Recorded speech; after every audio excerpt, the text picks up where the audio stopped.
بسم اللہ الرحمن الرحیم والثالث قد تترک الحقیقت بدلالت سیاق الکلام۔ یہ وصول الشاشی کا صفحہ نمبر 146 ہے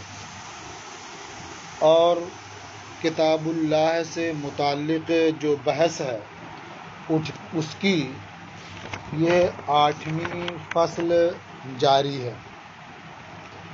ما یترک بہ حقائق الالفاظ کی 5 نوعوں میں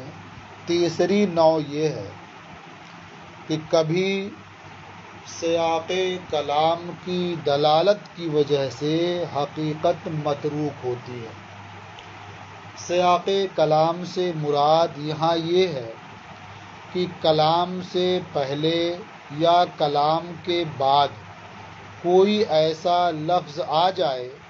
جو اس بات کا متقاضی ہو کہ کلام کا حقیقی معنی مراد نہیں ہے، تو وہ ہے سیاق کلام کی دلالت۔ تو سیاق کلام کی دلالت کی وجہ سے حقیقت متروک ہوتی ہے۔ اس کی مثال میں امام محمد رحمۃ اللہ تعالی علیہ کی کتاب السیر الکبیر سے نقل کرتے ہیں، فرماتے ہیں کہ امام محمد رحمۃ اللہ علیہ نے فرمایا ہے کہ جب مسلم حربی محصور سے کہے، یعنی کوئی حربی اپنے قلعے میں محصور ہو گیا، اپنے گھر میں محصور ہو گیا اور مسلم اس سے کہے انزل، نیچے اتر آؤ، یہ سن کر کے وہ حربی نیچے اتر آیا تو وہ مامون ہوگا، یعنی مسلم کا محصور حربی سے انزل کہنا یہ امن دینے کا متقاضی ہے، یعنی یہ ظاہر کرتا ہے کہ اس نے اسے امان دے دیا ہے، اس لیے کہہ رہا کہ اب نیچے اتر آؤ۔ تو گویا اس کا حقیقی معنی ہوا کہ وہ نیچے اتر آئے، اس کے لیے امان ہے۔ لیکن اگر مسلم نے حربی سے کہا انزل ان کنت رجلا، نیچے آ جاؤ اگر مرد ہو، فنزل، یہ سن کر کے وہ نیچے اتر آیا،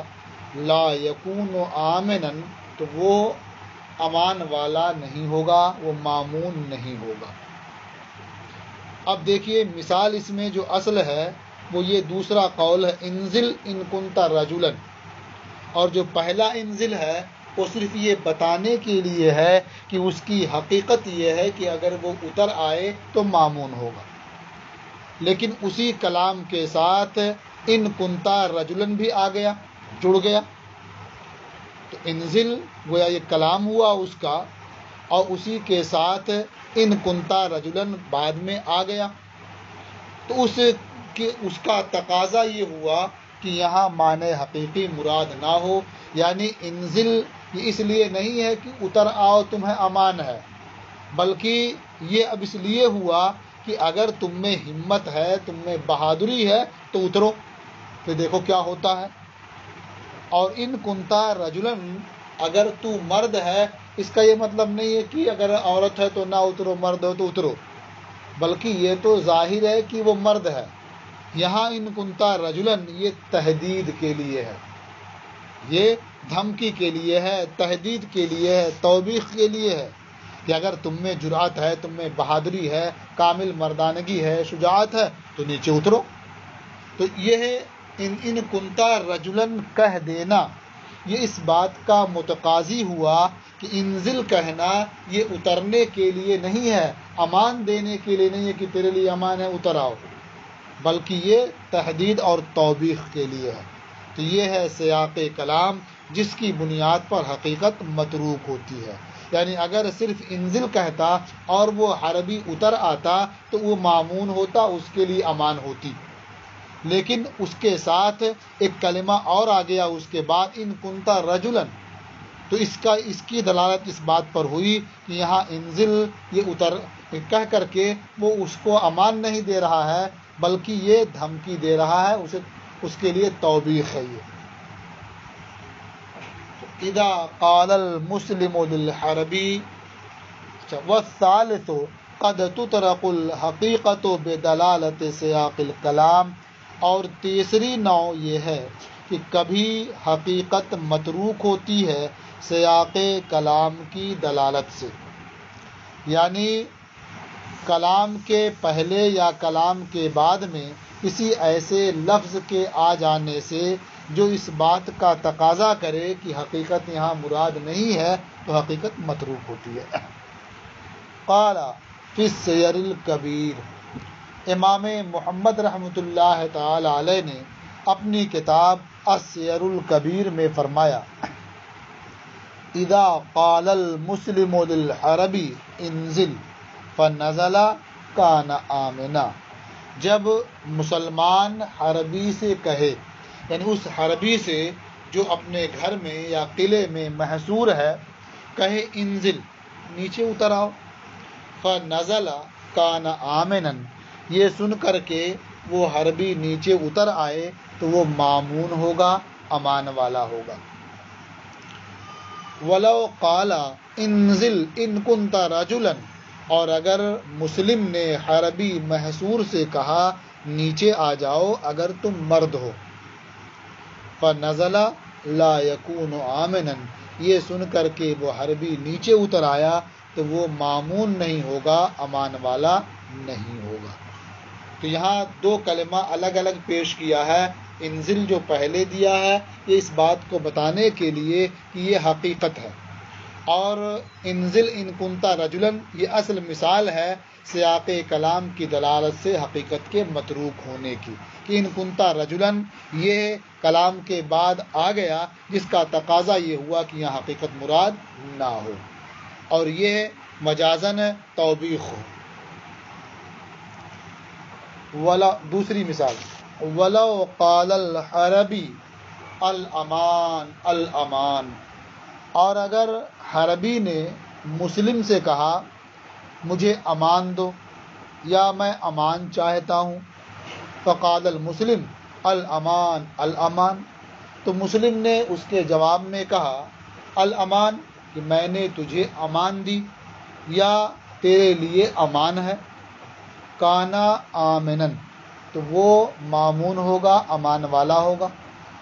اور گویا یہ حقیقت ہے، اس نے امان طلب کی، اس نے امان دے دی تو مامون ہو گیا، یہ حقیقت ہے۔ ولو قال، اور اگر حربی کے الامان الامان کہنے کے جواب میں مسلم یہ کہتا یا یہ کہہ دے کہ الامان ستعلم ما تلقا غدا، امان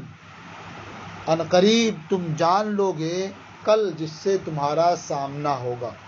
یا جس چیز سے تمہارا سامنا ہوگا تم کل جان لو گے۔ یا کہا الامان لا تعجل حتی ترا،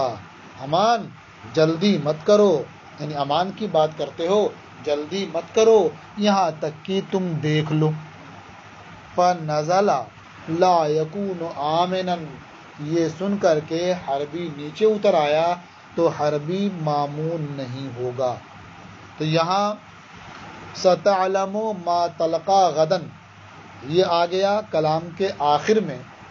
اس کا تقاضا یہ ہوا کہ یہاں امان نہ، تقاضا یہ ہے کہ یہاں حقیقت مراد نہیں ہے، یعنی مسلم اسے امان نہیں دے رہا ہے۔ ایسے ہی لا تعجل حتی ترا یہ الامان کے بعد آ گیا تو اس کا تقاضا یہ ہوا کہ یہاں حقیقت مراد نہیں ہے۔ تو بلکہ اس کا معنی یہی ہوا کہ جو میری تم سے جنگ ہوگی تو اس کو تم اچھی طرح سے دیکھو گے، اور میری بہادری اور اپنے ساتھ میری لڑائی کا تم خود مشاہدہ کرو گے، معائنہ کرو گے۔ تو یہ کلام پورا ایک توبیخ کے لیے ہوا، یہ مجازن یہاں حقیقت مراد نہیں ہے۔ تیسری مثال، ولو قال اشتری لی جاریۃ لتخدمنی، ایک شخص نے دوسرے شخص سے کہا کہ میرے لیے ایک باندی خرید دو جو میری خدمت کرے. تو اگر وہ کہتا اشترے لی جاریتن، میرے لیے ایک بادی خرید دو، تو وہ کوئی بادی خرید دیتا، لولی، لنگڑی، اندھی، بہری، جیسی بھی بادی خرید دیتا، تو اس کا خریدنا یہ روا ہوتا اور اس کی خریداری یہ موکل کی طرف سے مانی جاتی. لیکن اس نے اس کلام کے ساتھ ایک بات اور کہی، لیتا خدمنی، تاکہ وہ میری خدمت کرے. تو یہ سیاق کلام یعنی جو کلمہ یہ بعد میں آ رہا ہے، اس کا تقاضا یہ ہے کہ وہ بادی اندھی نہ ہو، وہ بادی لولی لنگڑی نہ ہو، تاکہ اس کی خدمت کر سکے. اب اگر اس وکیل نے نابینا بادی خرید دی یا ایسی بادی خریدی جس کے اعضاء شل ہیں، ہاتھ شل ہے، پاؤں شل ہے، تو وہ خریداری موکل کی طرف سے نہیں مانی جائے گی اور یہ اس کا خریدنا موکل کی طرف سے جائز نہیں ہوگا. تو یہاں لتخدمنی، اس کلمے نے جاریہ کا جو حقیقی معنی ہے مطلقاً بادی ہونا، اسے اس نے مقید کر دیا. اور اب معنی یہ ہوا کہ تم بادی خریدو گے وہ صحت مند تندرست بادی خریدو گے جس کے اعضاء صحیح سالم ہوں. تو جاریہ یہ عام ہے اور لتخدمنی کی وجہ سے وہ بعض افراد کے ساتھ خاص ہو گیا، یعنی یہ جاریہ اب وہی مراد لیں گے جو صحت مند ہو، اس کے اعضاء صحیح سالم ہوں. تو گویا حقیقت کاملہ یہاں متروک ہے. ولو قال، اور اگر ایک مرد نے دوسرے سے کہا اشتری لی جاریتن، تم میرے لیے کوئی بادی خرید دو، تو جاریہ یہ مطلق ہے، ہر طرح کی بادی کو شامل تھا. لیکن لتخدمنی جو کہہ دیا، اس کا تقاضا یہ ہوا کہ وہ بادی جو صحیح سالم ہو، جس کے اعضاء ٹھیک ٹھاک ہوں اور وہ طاقتور ہو تاکہ خدمت کر سکے. تو اب یہ بادی جاریہ کا عام معنی مراد نہیں رہا، بلکہ یہ بعض افراد کے ساتھ مقید ہے. فاشتری العمیاء اب الشلاء، تو اس وکیل نے ایسی بادی خریدی جو نابینا ہے، نابینا بادی خریدی، یا شلا جس کے اعضاء بیکار ہو گئے ہیں وہ بادی خریدی. لا یجوز، یہ جائز نہیں ہوگا، یعنی یہ خریداری موکل کی طرف سے نہیں مانی جائے گی، بلکہ اگر اس نے خریدا ہے یا اس کے لیے ہوگی یا کسی اور کے لیے ہوگی، موکل کے لیے نہیں ہوگی. نمبر 4، چوتھی مثال اسی کی. ولو قال اشتری لی جاریتن حتی آتاہا، ایک شخص نے دوسرے سے کہا کہ تم میرے لیے ایک بادی خرید دو، حتی آتاہا، تاکہ میں اس سے وطی کر سکوں. تو اب ظاہر ہے جاریتن جب تک کہا تھا، اشتری لی جاریتن یہ عام تھا، کوئی بادی کسی طرح کی بادی خرید دیتا کافی ہوتا. لیکن اسی کے ساتھ جب ایک کلمہ اور آگے حتی آتاہا، تو اس کا تقاضا یہ ہوا کہ وہ ایسی بادی ہونی چاہیے جس سے موکل کا وطی کرنا جائز ہو، حلال ہو. تو معلوم ہوا کہ اب اس کا عام معنی مراد نہیں رہ گیا، بلکہ بعض افراد سے یہ جاریہ مقید ہو گئی. تو اب موکل نے یعنی وکیل نے موکل کی رضائی بہن خرید دی.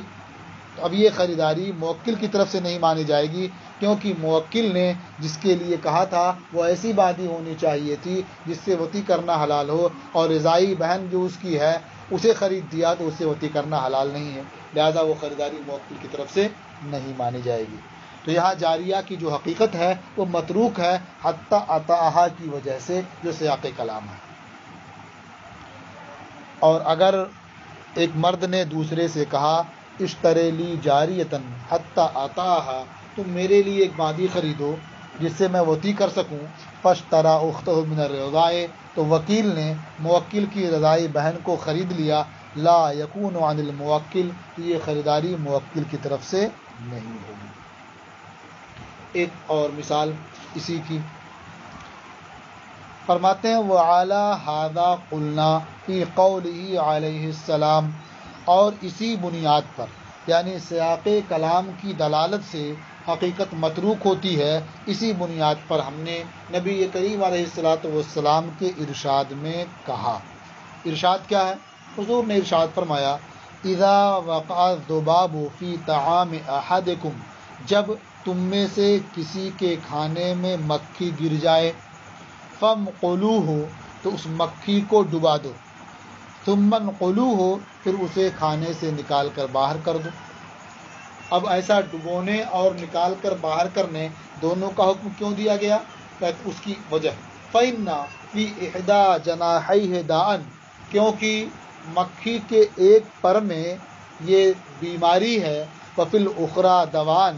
اور دوسرے پر میں شفا ہے، دوا ہے۔ وَإِنَّهُ لَيُقَدِّمُ الدَّاءَ عَلَى الدَّوَاءِ، اور مکھی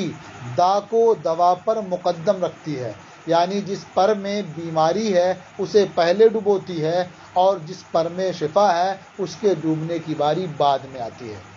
مکھی جب گرتی ہے ایک پر کیا اس میں ڈبا دیتی ہے، اور دوسرا پر جب وہ نہیں نکل پاتی ہے تو ڈوبتا ہے، یا آدمی خود ڈبائے تو ڈوبتا ہے۔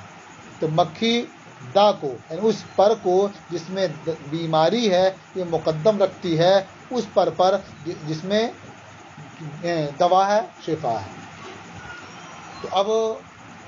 نبی کریم صلی اللہ تعالی علیہ وسلم کے اس ارشاد میں ہم نے کہا کہ یہاں جو فَمْقُلُوهُ ہے، یعنی اسے اس کھانے میں ڈبو دو، تو ڈبونے کا جو حکم ہے یہ ہم سے اذیت کو دور کرنے کے لیے، دفع کرنے کے لیے، کیونکہ اس کے پر میں بیماری ہے، تو اس بیماری سے بچانے کے لیے حکم دیا گیا فَمْقُلُوهُ، اسے ڈبو دو، تاکہ جو شفا والا پر ہے وہ بھی اس میں پہنچ جائے۔ یہ حکم امر تعبدی نہیں ہے، حق شرع کی ادائیگی کے لیے، یعنی ایسا نہیں ہے کہ یہ شریعت کا حق ہے اس کی ادائیگی کے لیے یہ امر تعبدی ہو، بلکہ یہ محض ہمارے فائدے کے لیے ہے، لہٰذا یہ ڈبونے کا جو حکم ہے وہ ایجاب کے لیے نہیں ہوگا، جبکہ امر کی اصل حقیقت کیا؟ ایجاب ہی ہے، یعنی وہ ایجاب کے لیے آتا ہے، امر کو واجب کرنے کے لیے آتا ہے۔ تو یہاں جو ایجاب اس کی حقیقت ہے یہ متروک ہے۔ تو اب مکھی، یہ تو نفس مسئلہ ہو گیا، یہ مثال ہو گئی، لیکن ایک چیز یہ ہے کہ مکھی کے ایک پر میں بیماری ہے، دوسرے پر میں شفا ہے، کہ بیماری کیا ہے اور شفا کیا، دوا کیا ہے، اس کو بھی سمجھ لینا چاہیے۔ اس کے ایک پر میں جو بیماری ہے اس بیماری سے مراد یہ کبر اور گھمنڈ کی بیماری ہے، یعنی شریعت نے جس چیز کو مباح قرار دیا ہے اس کی اباحت سے الگ ہو کر کے اپنی طبیعت کے مطابق اسے ضائع اور برباد کرنا۔ مثلا کسی مشروب میں مکھی گر گئی، ایک پر اس میں ڈوب گیا، تو بجائے اس کے کہ آپ اس کو استعمال کریں مکھی نکال کر کے، آپ نے وہ پورا مشروب پھینک دیا، تو شریعت نے اس کے استعمال کو مباح قرار دیا ہے اور آپ نے وہ مال ضائع کر دیا۔ تو یہ جو کبر ہے، جو ترفع ہے، یہ بیماری پیدا ہوئی ایک پر سے۔ اب اگر آدمی اس کو مکمل ڈبو دیتا ہے پھر نکال کر کے پھینکتا اور اسے استعمال کرتا ہے، تو اس کا مطلب یہ ہے کہ یہ آدمی غالب آ گیا اس بیماری پر، اس کبر اور ترفع پر۔ تو دوسرا پر ڈبا دینے میں اس بیماری کا علاج ہے، دوا ہے اس کی۔ اب ترجمہ دیکھ لیں اس کا۔ وَعَلَى هَذَا قُلْنَا فِي قَوْلِهِ عَلَيْهِ السَّلَامِ، اور اسی بنیاد پر ہم نے نبی کریم علیہ السلام کے ارشاد اذا وقع الذباب في طعام احدكم فامقلوه ثم انقلوه فإن في احدى جناحيه داء وفي الاخرى دواء، جب تم میں سے کسی کے کھانے میں مکھی گر جائے تو اسے ڈبو دو، پھر اسے نکال کر باہر کر دو، کیونکہ اس کے ایک پر میں بیماری ہے اور دوسرے پر میں دوا ہے۔ وَإِنَّهُ لَيُقَدِّمُ الدَّاءَ عَلَى الدَّوَاءِ، اور مکھی اس پر کو مقدم رکھتی ہے جس میں بیماری ہے اس پر جس میں کیا ہے، دوا ہے۔ تو ہم نے کیا کہا؟ دل سیاق الکلام علی ان المقل لدفع الاذى عنا، سیاق کلام اس بات پر دال ہے کہ مکھی کو ڈبونے کا حکم ہم سے اذى کو، تکلیف کو دور کرنے کے لیے ہے، لا لامر تعبدی حقا لشرع، حق شرع کی وجہ سے امر تعبدی نہیں ہے، فلا یکون للایجاب، لہذا یہ امر ایجاب کے لیے نہیں ہوگا، بلکہ یہ امر اباحت کے لیے ہے، یعنی اسے ڈبا دیا یہ بھی مباح ہے، نہیں ڈبایا ویسے پھینک دیا یہ بھی مباح ہے۔ اب اس کی آخری مثال یعنی چھٹی مثال، وقوله تعالی انما الصدقات للفقراء،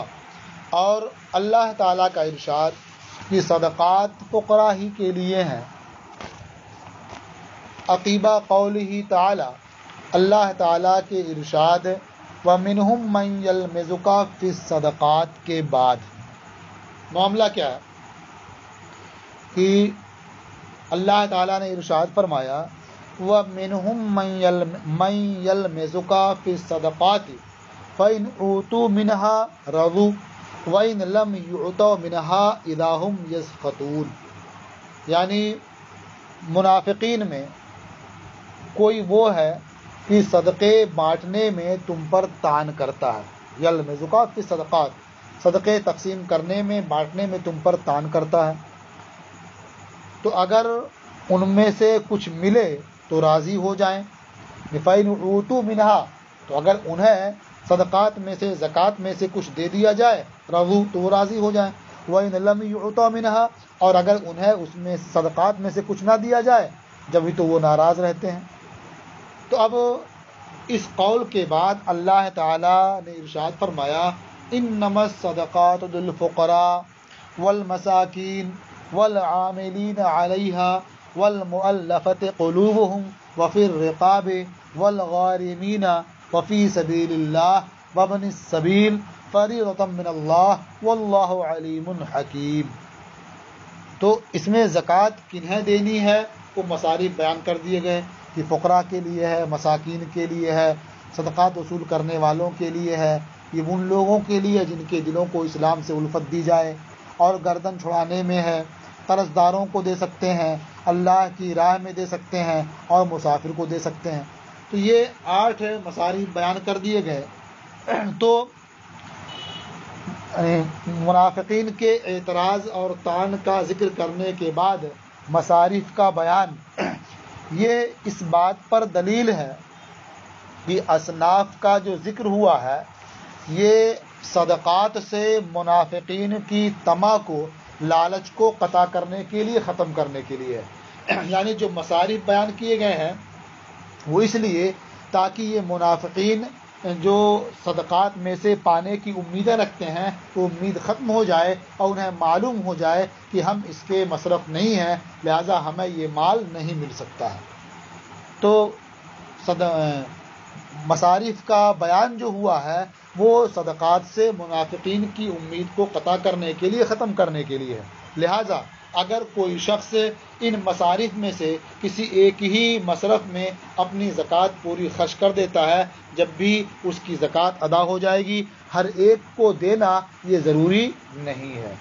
ان میں سے سب کو چاہے دے، بعض کو دے، کسی ایک ہی کو دے، یہ ہر طرح سے زکوٰۃ اس کی ادا ہو جائے گی، کیونکہ مصارف بیان کرنا اس لیے نہیں ہے کہ سب کو بانٹ بانٹ کر دینا ضروری ہے، بلکہ یہ مصارف کا بیان کرنا اس لیے ہے تاکہ منافقین کی طمع صدقات سے ختم ہو جائے۔ وقوله تعالی انما الصدقات للفقراء عقیب قوله تعالی ومنهم من يلمزك في الصدقات، اور اللہ تعالیٰ کا ارشاد انما الصدقات للفقراء، اللہ تعالیٰ کے ارشاد ومنهم من يلمزك في الصدقات کے بعد يدل على ان ذکر الاصناف لقطع طمعهم من الصدقات، یہ دلیل ہے اس بات پر کہ اصناف کا ذکر صدقات سے منافقین کی طمع کو ختم کرنے کے لیے ہے، صدقات کے مصارف کو بیان کرنے کے ذریعہ۔ فلا يتوقف الخروج عن العہدة على الاداء الى الكل، تو عہدہ یعنی صدقے کی ادائیگی کی ذمہ داری سے برآنا یہ موقوف نہیں ہے کل کی طرف ادا کرنے پر، کل کو ادا کرنے پر، یعنی تمام مصارف کو دے تبھی ذمہ داری سے سبکدوش ہوگا، ایسا نہیں ہے، بلکہ ان میں سے کسی ایک کو بھی اگر دے دیا تو اس کی زکوٰۃ ادا ہو جائے گی اور وہ ذمہ داری سے عہدہ برا ہو جائے گا۔ تو یہ ہے ما یترک بہ حقائق الالفاظ کی تیسری نو تھی جو مکمل ہوئی۔ اب انشاءاللہ کل آپ چوتھی نو